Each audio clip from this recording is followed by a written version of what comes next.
Hi everybody, this is Saad for the Sad Truth.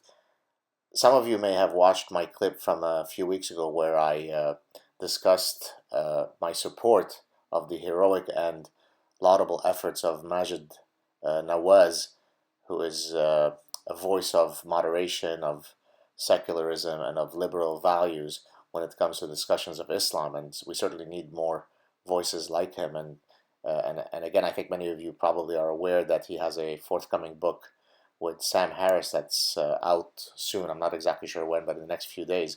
I look forward to checking the book out. I'm sure it'll be a great read. Uh, but as you might imagine, when discussing these types of issues, people can have disagreements. And so I thought that I might share with you uh, one contentious area that I may have with Majid based on listening to some of his recent pronouncements. So he provides a certainly a useful distinction between Islamism, and jihadism.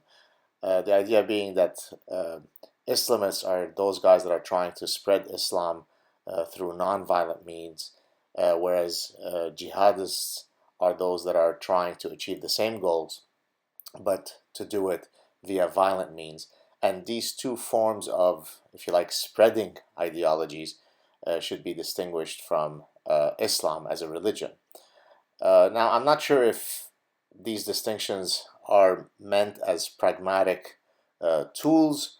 Uh, I say this because it's not clear that uh, many people would agree with those particular breakdowns. And contrary to, I think, what Majid said, you don't have to be a member of the anti-Muslim bigotry group to disagree with those classifications.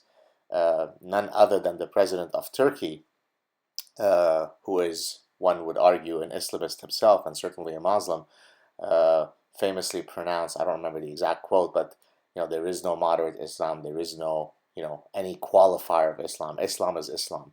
So what I thought I would do, and what I thought might be helpful, is to use. I mean, I guess I have a math background, and I'm very analytical in the way that I view the world, and so I brought back the old Venn diagrams from way back in.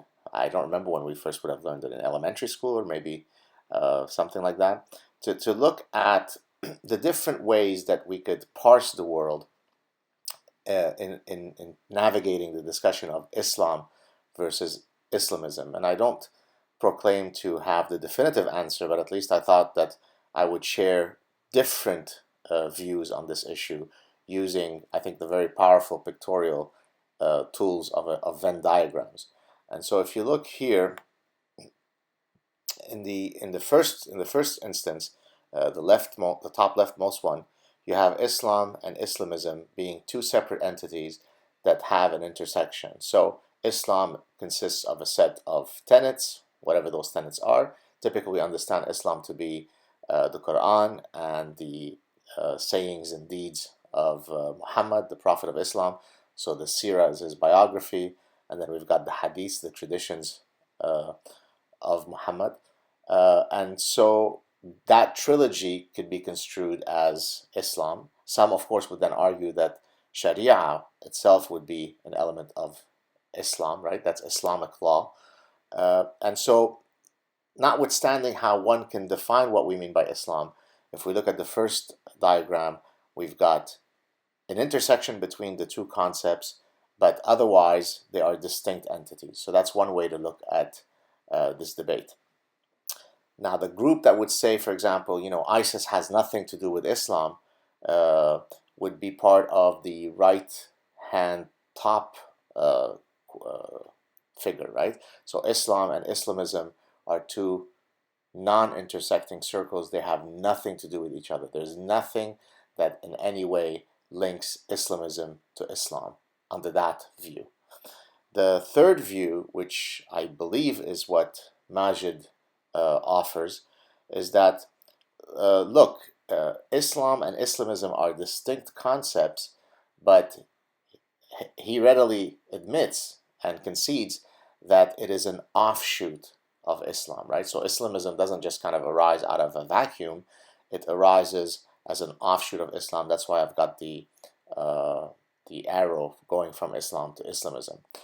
And then there's another view, which I guess I was disappointed to hear that Majid placed all those who would ascribe to this view as being part of the, the neocon anti-Muslim bigots. I think there are many, many liberal people and sensible people who would belong to this fourth quadrant or fourth figure.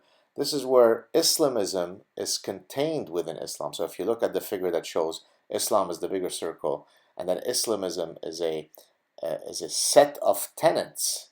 For example, political Islam. So if you think of Islam as being spiritual Islam and political Islam, by definition, those two elements are an inherent part of Islam.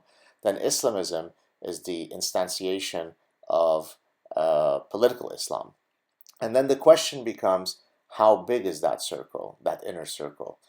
What percentage of the full set of doctrines of Islam, the tenets of Islam, are contained within Islamism? So that's why you don't have the last figure at the bottom, the left bottom figure. I simply made the Islamism circle bigger. In this case, what you're basically saying is that yes, Islamism is contained within Islam, right? It's not an offshoot of Islam. It's not a separate entity from Islam. It is contained within the doctrines of Islam, and it constitutes a large portion of Islam. So I hope that these Venn diagrams offer us a powerful pictorial tool to try to navigate through the various camps that argue, quite distinct positions when it comes to the Islam versus Islamism issue. I hope that this has shed some light on the matter. Perhaps, I guess, at some point, I would love to sit down with Majid, although I suspect that he's already had this conversation with Sam, to try to see where, I think that I might fit on those 5 possible quadrants, and then to hear his thoughts on my views. I think that would be a certainly worthwhile discussion to have. In any case, I wish you all a great weekend. Talk to you soon. Please subscribe. Cheers.